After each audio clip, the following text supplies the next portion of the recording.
African nations are under duress from the European Union to sign the Economic Partnership Agreement deal to replace those rejected by the World Trade Organization by next year.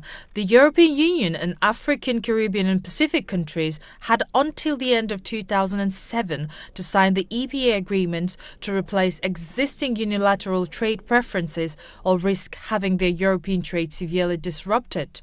However, African countries have already missed two deadlines, the last one in November 2010. The negotiations resumed in 2011. We do think that the situation cannot go on as it is. So the status quo is not an option.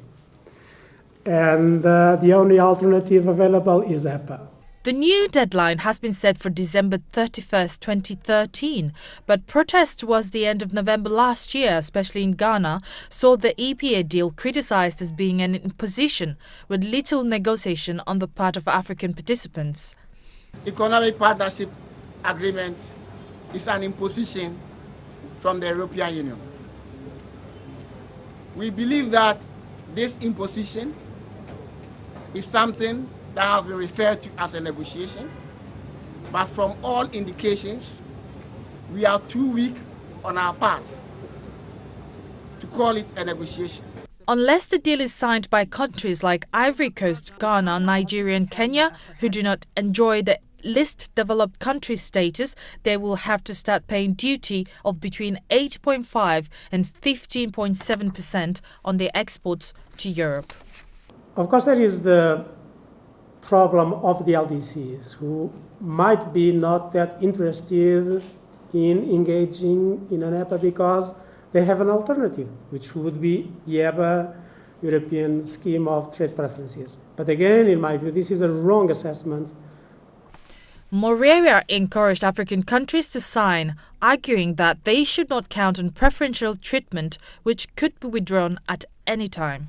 First is an unilateral regime given by the European Union. You cannot take it for granted forever.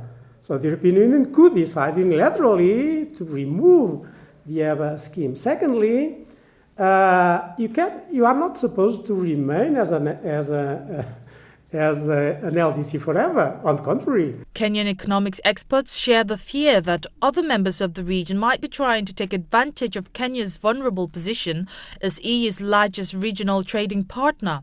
Ali Kansachu, a Kenyan economic analyst and a CEO of Rich Management, an investment advisory company, believes the European Union is determined to see the deal through this time, regardless of regional differences. The EU is grandstanding a little bit, is being a little bit aggressive in its negotiation. There are real concerns here about the implementation of the EU's proposal, but ultimately I think the EU has the firepower to railroad this through if they so desire.